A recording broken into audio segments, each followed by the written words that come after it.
আজকে আমাদের video topic হচ্ছে এক্সেল। বর্তমান বিশ্বের সবচেয়ে গুরুত্বপূর্ণ রিসোর্স হলো সময়।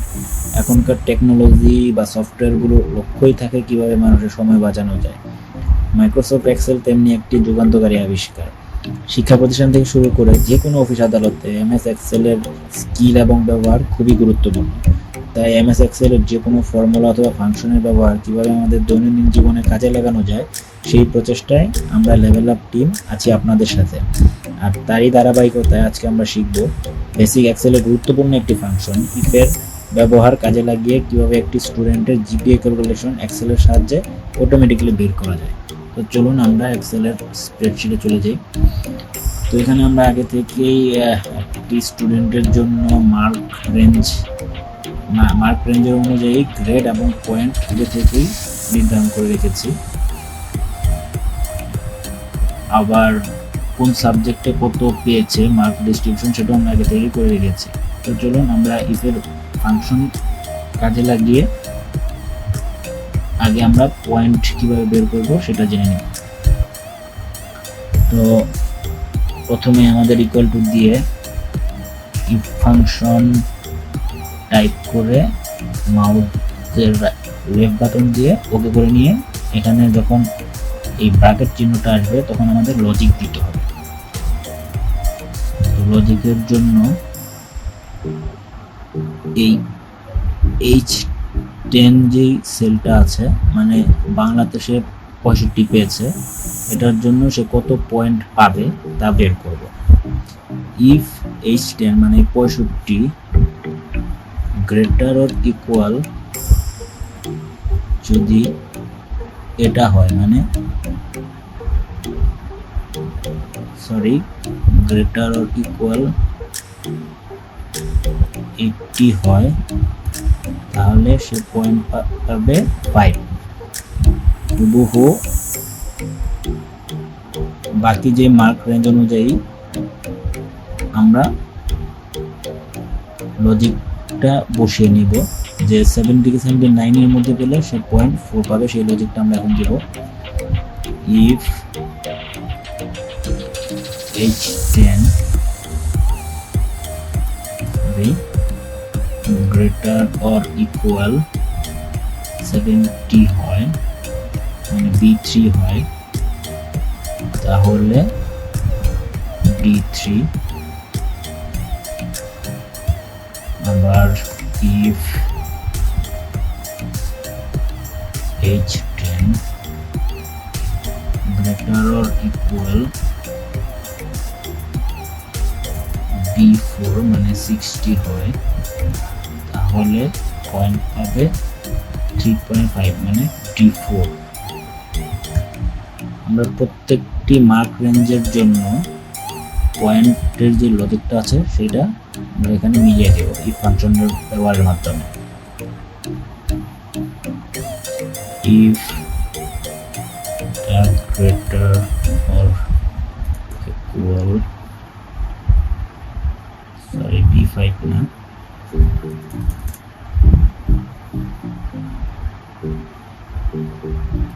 H10 গ্রেটার অর ইকুয়াল এইটা হলে B5। If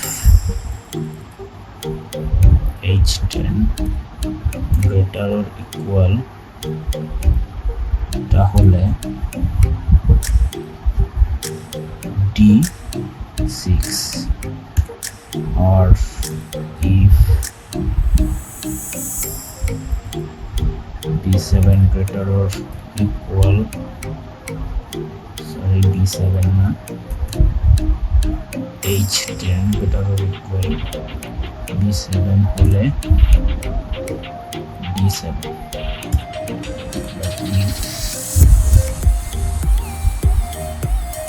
H10 greater or equal 0 হলে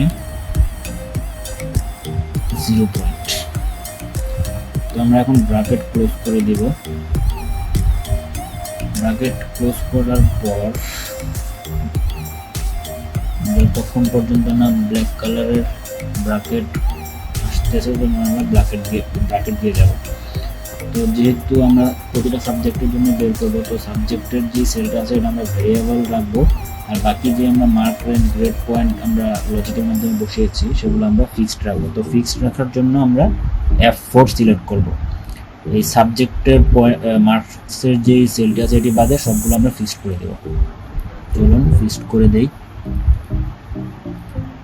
B3 D3 B4 D4 B5 D5 D6 7 8। এখন এন্টার দিলে আমাদের পয়েন্ট এসে পড়েছে। এটা দিয়ে নিচে টান দিলে সবগুলোর জন্যই দেখুন আমাদের পয়েন্ট এসে পড়েছে। এখন যদি আমরা এখানে 80 বসাই, 80-র জন্য এন্টার দিই, দেখুন 5, 80-র জন্য 5। আবার এখানে যদি 60 দেই বা 65 দেই তাহলে 3.5, তাহলে 65 3.5। তো সে সবগুলো সাবজেক্টের যদি আমি পয়েন্ট ক্যালকুলেশন করতে যাই তাহলে সেই ক্ষেত্রে আমরা ইকুয়াল দিব, ইকুয়াল দিয়ে সাম ফাংশন ইউজ করে সবগুলোর যোগ করে আমরা ভাগ দিব কতগুলো সাবজেক্ট আছে। তো সেটার জন্য আমরা কাউন্ট ফাংশন ইউজ করব। কাউন্ট দিয়ে আমরা এখানে কতগুলো সাবজেক্ট আছে, যেহেতু আমাদের এই এগ্রিকালচার যদি আমরা 4 সাবজেক্ট ধরি, আমরা জানি 4 সাবজেক্টটা কাউন্টে আসে না। তো এটা বাদ দিয়ে যদি আমি কাউন্ট করি তাহলে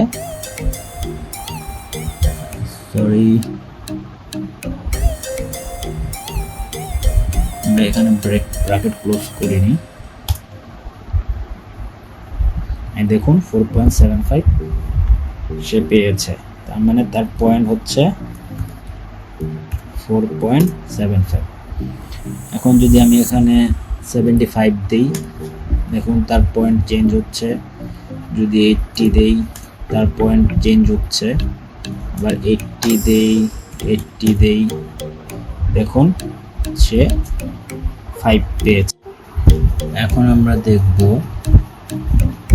কিভাবে এই পয়েন্ট থেকে আমরা গ্রেড মার্ক বের করা যায়। তো হুবহু আগের মতোই ইফ ফাংশন ব্যবহার করতে হবে। তো ইফ ফাংশন ব্যবহার করার জন্য আমরা ইকুয়াল টু দিয়ে ইফ লিখে লজিক দিয়ে দিব I10 if I10 is greater or equal 5 হয় তাহলে A+। আবার if I10 greater or equal 4 হয় তাহলে grade A, that means C3। সবগুলো পয়েন্টের যে গ্রেড আছে তা আমরা ইফ ফাংশন ব্যবহার করে সেই লজিক দিয়ে দেব। Same to same if I10 greater or equal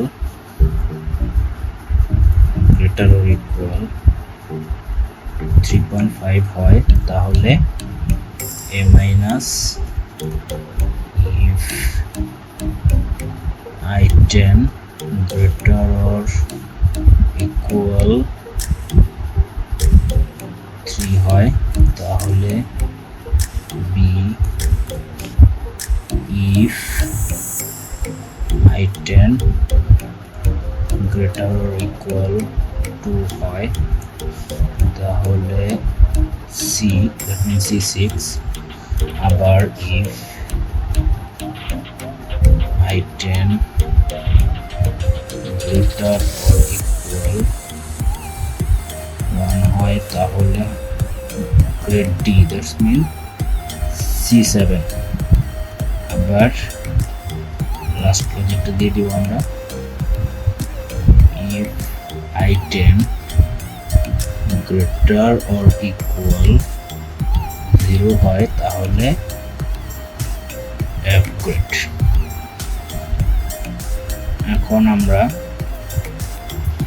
bracket close করে দিব, কারণ প্রতিটাই ইফ ফাংশনের সাথে আমরা একটা করে ব্র্যাকেট ফার্স্ট ব্র্যাকেট দিয়েছি। তো যতক্ষণ এটার সেকেন্ড ব্র্যাকেট মানে ব্র্যাকেট ক্লোজ না করা পর্যন্ত আমার ফাংশনটি বা ফর্মুলাটি ফুলফিল হবে না। তো আমরা ব্ল্যাক কালারের ব্র্যাকেট আসা পর্যন্ত ওয়েট করতে হবে, কারণ আমার শুরু হয়েছে ব্ল্যাক কালারের ব্র্যাকেট দিয়ে। গ্রিন ব্ল্যাক কালার হয়ে গেছে, এখন আমরা এন্টার দেব।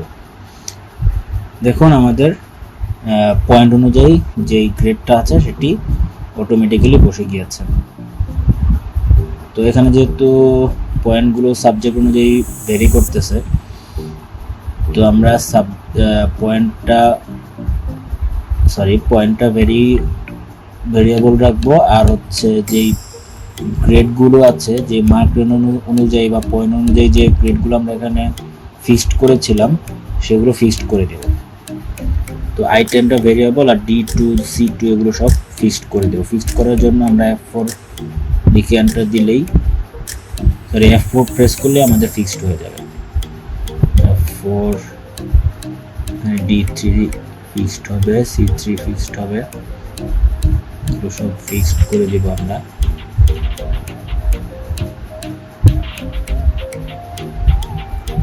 d8 c8। এখন আমরা নিচে স্ক্রল করলে অটোমেটিক সাবজেক্টের পয়েন্ট অনুযায়ী আমাদের গ্রেড বসে পড়বে। দেখুন এখানে ফাইনাল যে এভারেজ পয়েন্ট আছে সেটারও গ্রেড বসে পড়বে। তো আমরা আরেকটা জিনিস খেয়াল করব, যেহেতু আমরা জানি এসএসসির যেই মার্কশিট তৈরি করা হয় সেখানে ফোর্থ সাবজেক্টের সর্বোচ্চ 3 অ্যাড হয় টোটাল পয়েন্টের সাথে।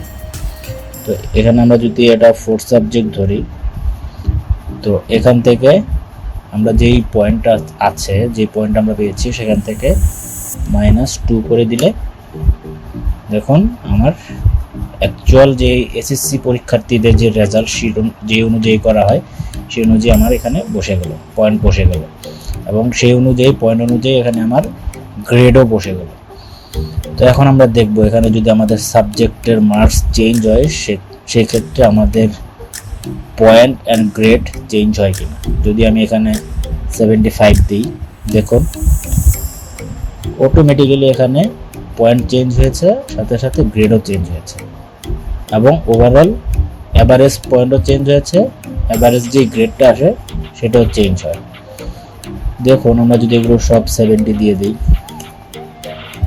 70, আর এগুলো যদি 60 দিই,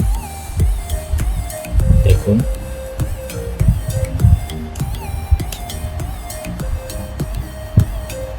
আমাদের কিন্তু পয়েন্ট চেঞ্জ হয়ে গেছে।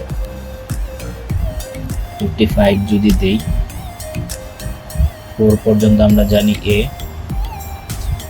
55 যদি দেই, দেখুন যেহেতু 3.5 থেকে 4 পর্যন্ত a মাইনাস, আমার এখানে a মাইনাস এসে পড়েছে।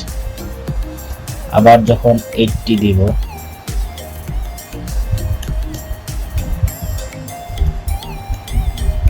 দেখুন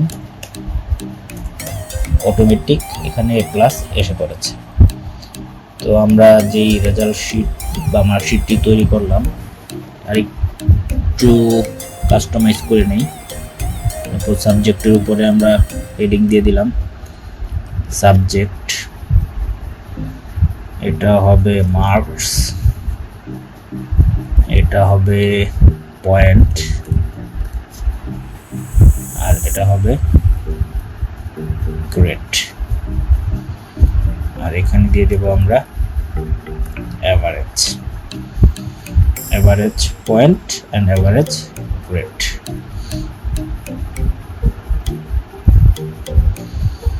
এটা আমরা যদি টেবিল ফর্মে নিয়ে যাই, অল বর্ডার দিয়ে দিলাম, হেডিং ডাইরেক্ট বোল্ড করে দিলাম, একটু কালার করলাম, এটা আমরা মার্চ করে দিলাম যেহেতু এটা অ্যাভারেজ। এটার পয়েন্টের পরে 2 ডিজিট নিবে, সেই অনুযায়ী করে দিলাম। এখন দেখুন এগুলো চেঞ্জ হলে কিন্তু অটোমেটিক সবগুলো চেঞ্জ হচ্ছে, ঠিক আছে। এভাবেই আমরা যে কোনো স্টুডেন্টের জিপিএ ক্যালকুলেশন করতে পারি। তো আমাদের ভিডিওটি যদি আপনাদের ভালো লেগে থাকে অবশ্যই লাইক করবেন, শেয়ার করবেন এবং সাবস্ক্রাইব করবেন।